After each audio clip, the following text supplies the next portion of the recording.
Before time began, Another ring was made in the fires of Mount Doom. Can only be brandished by beings of extraordinary strength. Stories inhabit a world of their very own, building off pre-existing locations and cultures to create something unique to them. Even Transformers and Marvel, which are set in fictionalized versions of our own world, have their own unique aspects that separate their worlds from one another. Last video, we talked briefly about what it means to bring these worlds to life, and today, we're taking things a step further, and really getting into the finer details of world building. So to recap, the when and where, determining the actual location and time of our story, whether that's modern day New York City or a medieval kingdom. Atmosphere and culture, the overall feel of the world, and the way its people live, studying their jobs and hobbies, as well as their behaviors and ideals. And importance and impact, what the world means to your protagonists, and how their setting shapes their decisions and role within the narrative. Those are the basics, the overarching process to determining your setting, as at the end of the day, how the world ties to your characters is what matters most. But there's far more to consider when it comes to fleshing out the world your characters inhabit. Think of it like a game board.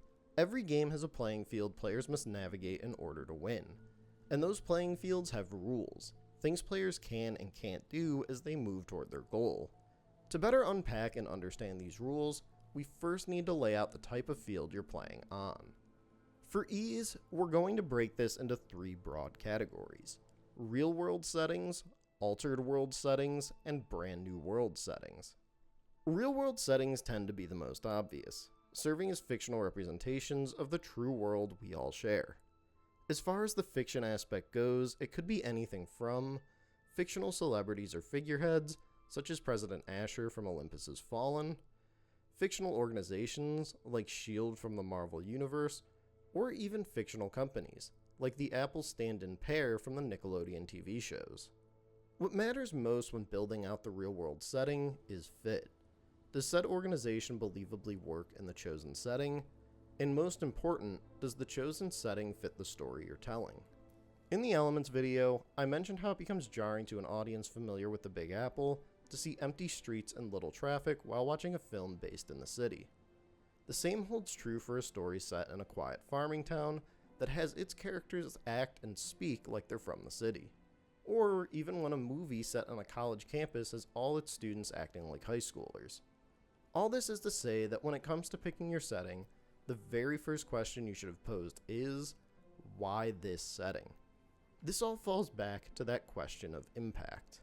Why do these kids need to be in high school? What about Vegas makes it integral to your high-stakes love story?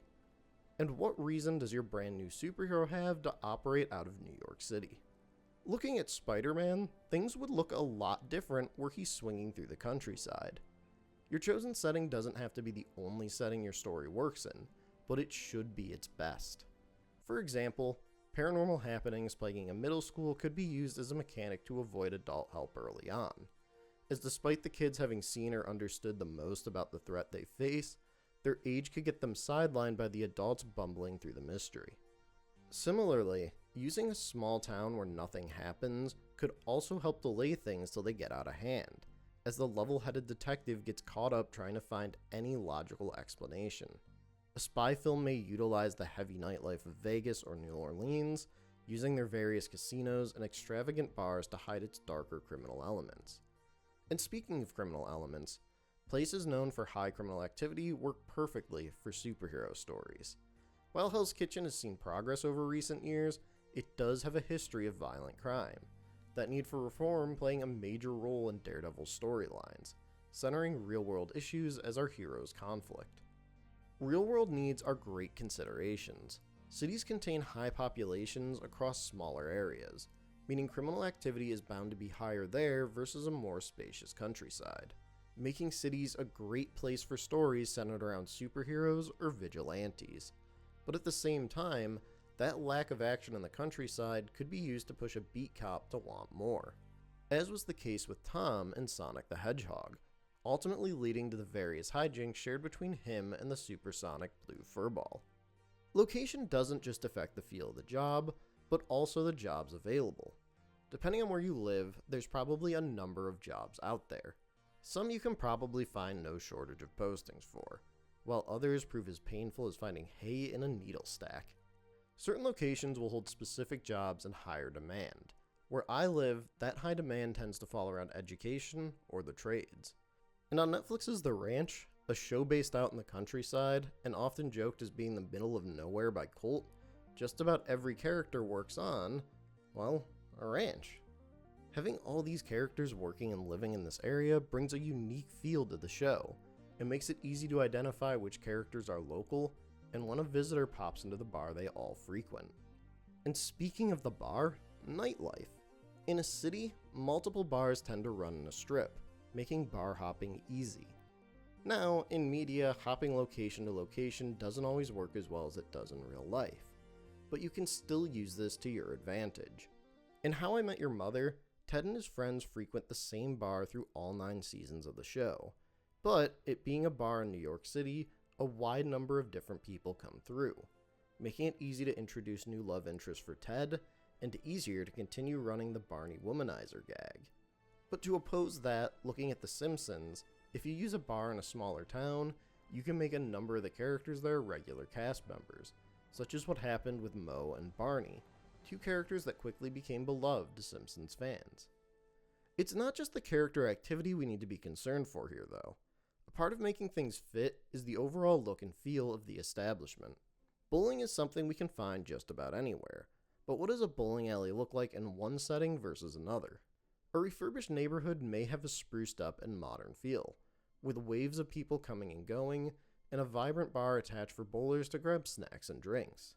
But on the flip side, place an alley on an old street in town, it's probably not terrible looking, but maybe there's less lanes, and less people. There isn't really a bar, but a small vendor that gives out fries and soda, compared to the bar which has a full menu and variety of drinks. When looking in the background of our shots, maybe Alley 1 has 16 fully utilized lanes, while Alley 2 only has 4 of its 7 total in use. Outside the idea of the alley itself, you may also want to consider how an activity would take place, like how a baseball-loving protagonist may look to blow off steam. In a city, they might travel to batting cages to hit a few pitches, but living in the countryside, where there's tons of open space, they may choose to hit balls out in an open field, free from the distraction of others. Working hand in hand with real-world settings are altered world settings. Unlike small changes like Oscorp or S.H.I.E.L.D., an altered world features completely fictitious countries, cities, and even planets. These include things like the cities of Metropolis and Gotham from DC Comics, Isla de Muerta from Pirates of the Caribbean, or Alexandria in The Walking Dead. In all these stories, our Earth is still used as a basis, but these locations are built as completely new. Metropolis and Gotham take inspiration from real cities, but their districts, leadership, people, and overall feel are built to match the hero assigned to them. Gotham allowed to be a dark and gritty location filled with corruption to fit the nature of Batman, while Metropolis is bright and hopeful, lending itself to the overall feel granted by Superman. Isla de Muerta is built to serve a purpose in the pirate's story, being the fictional island that houses the Aztec treasure that cursed the crew of the Black Pearl. And Alexandria is the result of a fallen society, with the survivors of the zombie apocalypse built to keep safe and find a means to rebuild normalcy in the new world overrun by the vicious brain-eating monsters. As shown above, altered worlds allow you to build an environment best suited to the story you're telling. To best showcase this, let's take a look at the difference between Arkham City and Spider-Man 2's use of New York. As far as superhero games go, I still believe that Arkham City serves as the best use of a free roam map in gaming. Almost the entire map serves a purpose throughout the game's story, as every interactable building and large landmark includes something for Batman in his quest to take down Hugo Strange. But in Spider-Man, a large number of the landmarks here are New York landmarks, giving no special meaning to the inclusion of the Empire State Building or Times Square, other than them being popular tourist spots. This isn't the fault of Insomniac. Their location has to be this way, as while they can drop in Oscorp and Avengers Towers, or Harry's Research Foundation, they're ultimately limited to the layout of Manhattan, having certain restrictions thrown on them that Rocksteady didn't, which is why the map of Arkham City feels built around the story, rather than the story being built around what the city allows. Video game maps aren't the only places this comes about. In Batman Begins, Ra's and Scarecrow's plan relies on the monorail system featured heavily through the film, a system of travel that Nolan could add into Gotham without worry, as his only concern was ensuring that he built Gotham in a way that the monorail fits seamlessly into the city. But try pulling a similar thing in a Spider-Man film and you'd be in for some trouble. Now that's not to say that Altered Worlds can't come to bite you later on. Is one thing pointed out about the Dark Knight trilogy is how those monorails just disappear in the later sequels. Story-wise, we're told this was due to Scarecrow's fear toxin plan, but the idea a city could just completely remove a major form of transportation in just a couple years before the Dark Knight certainly leaves a strange taste for those familiar with the look of Gotham and Begins. Now, all this isn't to say that Altered Worlds are superior to real worlds. There are benefits to both, and so long as you know the elements of the setting you're using and the story you're telling, you can make a real place work perfectly. Not to mention, looking at game maps again, comparing Gotham City and Arkham Knight to the way Insomniac's first game uses New York could give an opposite comparison, as Spider-Man finds ways to use various landmarks across the city to tell its story and make the threat of Mr. Negative and the Devil's Breath truly feel like a full threat to the entire city. Where Gotham in the third Arkham game felt more like the big playground that Spider-Man 2 had, as you now had an expansive city to explore, but certain sections of the map would easily go unexplored without all those damn Riddler trophies.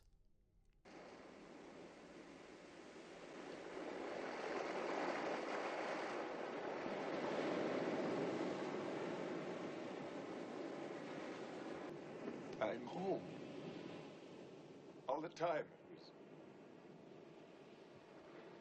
We finally really did it. You maniacs! You blew it up! Altered World settings sit as the perfect balance between the practices of a real-world setting and a brand new world, which is perhaps best exemplified through the post-apocalyptic genre. Alexandria, for example, is a community of survivors that begins to establish its own system of rule following the zombie outbreak. We're shown how the various leaders in the community, like Rick, are able to bring their past experiences in and help to better run the society they're building. The Walking Dead shows us how these societies get built, but other apocalyptic stories go well beyond that. The anime-styled game Nikke takes place hundreds of years after an alien invasion, where humanity now lives underground in an ark, where leadership strives to keep the populace from fully realizing their predicament through recreating all things from the surface, like casinos, shopping malls, theaters, and even having a fake digital sky high above. But without the same benefits of the surface, they've had to resort to things like Splendimen, a food source meant to keep all the same nutrition of the food from the surface, while using artificial flavoring to match former meals. And considering they're still at war with the aliens above, the Ark's leadership is ultra-militarized, and run by a group of deputy commanders and CEOs from the top-performing companies. What perhaps stumps new writers most about real to semi-real settings is the lore behind these worlds. The biggest misconception I often come across being that you really don't have to build up a lot of lore and background for a world that already exists. And sure, you likely won't have to go as in-depth compared to someone building a world from scratch, but even worlds set in reality will have elements that need exploring. These could be simple things, like how a map to treasure came to be etched into the back of the Declaration of Independence, or how the Hoover Dam actually houses a top-secret anti-alien government base. Sector 7 worked in the Transformers movies because we understand the events that brought about their existence, the World Wars being a favorite to writers building top-secret spy agencies, with World War I being instrumental to the creation of the Kingsmen, and World War II being a major incident that helped spark the forming of S.H.I.E.L.D. Which brings us to perhaps the most important factor of real-world lore writing, believability. Even in settings that are mostly adjacent to our real world, certain alterations will have to be made. And to accomplish this, you'll have to have a basic understanding as to how events actually played out. For example, the Manhattan Project is a major historical event that most Americans are aware of, with many more coming to understand the details thanks to Nolan. That being said, it's very unlikely audience would go along with the belief that your scientist character was the real creator of the atomic bomb. However, people may be more willing to accept that your scientist character was a part of the Manhattan Project. The key with understanding history is knowing what the general audience knows. Breaking well-known facts might be harder to get them to agree to, but there are ways to bend history and make it fit your story without completely breaking the audience's ability to suspend disbelief. Opposite reality is the brand new world setting, a world of your very own making. From the more traditional fantasy worlds of Middle-earth, the full-on galaxies of Star Wars and Star Trek, or even just a full fictional world to explore like what's been done with One Piece, regardless of your chosen setting, they'll all require the same work, some of which we've addressed already, such as how people live, what jobs they have and activities they partake in, the atmosphere for the chosen setting, its overall look, feel, and general climate, and their culture, focusing on the beliefs and ideals they share. And speaking of ideals, something to explore within these new settings is the goals that could only be accomplished within this setting. Fantasy worlds love the adventurer, a job built around exploring uncharted regions and delving into dungeons to defeat terrifying monsters and bring back hard-to-find resources. With many stories focusing on the idea of adventurer rank, perhaps your hero strives to become the top-ranked adventurer across the country. Which means you now have to flesh out that career path. How do people get chosen for these sorts of jobs? How are ranks earned? Must they achieve certain prerequisites before being allowed to tackle certain requests? Fans of the genre would know most low-rank adventurers often get sent to tackle a few goblins before being sent out after their first demon. Skills are important to consider too, or variations of skills. Blacksmiths, of course, exist across real life. But with magic being important to your world, the best blacksmiths must learn how to imbue their weapons with powerful spells. Talking sci-fi, having a story focus on a miner, the profession, not the felony, your protagonist may be tasked with venturing deep into a planet's craters to locate rare minerals used to repair a broken thruster, which can get them off a rather dangerous planet. Skills can also seem innocent at first, but come in clutch in a time of need. Harry Potter being skilled on a broomstick seems like a cool way to introduce the Quidditch sport, but later comes in handy when he's faced with a challenge requiring him to catch a flying key in order to reach the Sorcerer's Stone before Voldemort. On top of aspirations and potential skills unique to the world, we also need to consider how this alternate world affects the beliefs and ideals of its people. New worlds tend to come void of religious beliefs we follow in life. As I'm sure many would agree, it would seem a bit out of place if Frodo and Sam spent a good deal of their journey praying to Jesus. These types of worlds are known to build their gods in a way that makes them just as integral to the story as the heroes themselves, which leads us to ponder two major things. How do people worship the gods, if they do so, and how the relationship with the gods work? Is this a matter of there being one true god, or do they believe in a pantheon, but worship the one closest to their lifestyle? Do gods and mortals mingle together, or are the gods unreachable to the mortals worshipping them? And perhaps most important on the perspective of religious belief, are these gods benevolent or malevolent? And not all belief systems are based in religion, the other end of belief being reflected by the politics of the world. In that time I got reincarnated as a slime, the monsters Rimuru meets tend to be peaceful, and he grows a society of monsters based around the idea of coexistence and peace with humanity. But humanity spits that back in their face, and slaughters a bunch of his friends. Humanity's belief that all monsters are evil becoming an interesting take to bring to your own story. Perhaps in your world, the upbringing of a monster determines how he or she acts, similar to humans, meaning your human protagonist decides to protect a group of monsters from his human companions. Or, going the Goblin Slayer route, all goblins are despicable beasts that must be eradicated to protect innocence. Here, you're not only defining the belief system of your monsters, but also your protagonist. Rules. They're a known fact of life. Not so much speaking from the sense of law and government, though it isn't a bad idea to take note of some real-life systems and build a form of rulership that works for you. But no, I'm referring to the rules of the realm, determining how the world itself works, from nature to any system of magic that may exist. Brandon Sanderson's Mistborn books utilize a hard magic system. Certain metals gift certain abilities, and those abilities each come with their own set of rules, like pushing or pulling. Pushing or pulling on something lighter than the caster affects the object, but pulling on a building would pull the caster right to it. Stick a coin on the ground and push, and the caster's thrown sky high. The Potter series tackles magic differently, any wizard able to learn and cast any spell. While some spells may prove more difficult for some than others, there's no hard limit as to what the characters can learn. Where in popular anime series Fairy Tail, mages are limited to a specific form of magic, like Lucy's summoning magic and Natsu's fire dragon magic.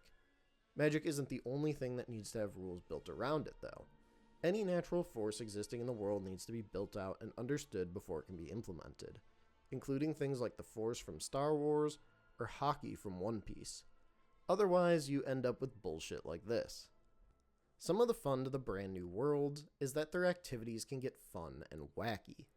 Some things remain simple, like how Star Wars has a game of chess that's just holographic monsters, or how Harry Potter has magical moving trading cards. Others can become far bigger, like a game of Quidditch or the light cycle tracks in Tron. So don't be afraid to find things your characters can do, and there's always a massive payoff if the skills utilized in their games can be translated into the story's main conflict. And now, the real fun part of building your own world, the lore. In my experience, a world builder's favorite part of world building is lore. They love throwing together tons of crazy backstories and events surrounding the formation of their worlds, religions, and empires. They'll fill your head endlessly about how the town on the crack came to be because 2,000 years ago, two gods butted heads and their clash was so intense it literally cracked the earth. Or how the Dead Marshes got their name after a lover's curse fell upon the land when a powerful witch lost her one true love to a battle fought there. And now, the wails of the dead can be heard forever. In and of itself, cool stories as to how locations came to be aren't bad. It's what makes these worlds so exciting. But remember, your story can't be a massive 600-page lore dump about every city your hero visits. But that being said, lore does have to exist, because you need to be able to explain the whys of your world. Think back to the opening of The Lord of the Rings. That's a lot of information, but it's information that's imperative to the plot, as we need to understand the dangers of the One Ring, we need to know what's become of it and what dangers lie ahead, and most importantly, what could come to pass should Frodo fail. But lore needs to be shared based on the story ahead. While there's nothing wrong with building out more of the world for your own personal reference, the story can't slow at every cool landmark for you to dump 6 pages worth of lore as to why this church stands here. The best way I find to think of lore is to see it as the unnecessary prequel to your story, containing important bits of information that drive your character's quest, while not carrying any of the finer details needed to carry the story. For example, in A New Hope, Obi-Wan references the Clone Wars when talking with Luke. This brief conversation establishing who the Jedi were, how the Empire rose, and what Vader did. And while we do eventually see all this in the prequel trilogy, none of that trilogy needed to happen for us to understand Luke's journey.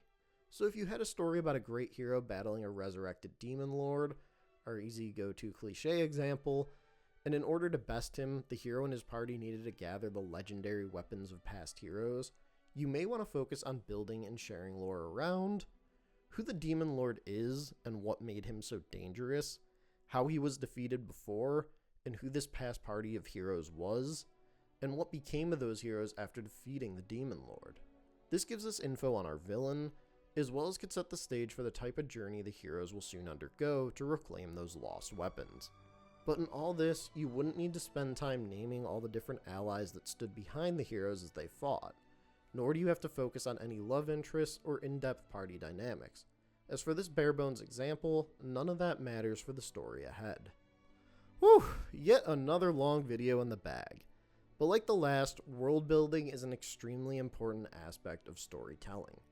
Whether using a world of your very own, or altering something about the world we live in, there's aspects you'll need to consider to ensure your story is done justice. Using a world that feels alive and important. As after all, what point is there in saving a world that your viewers can't connect to?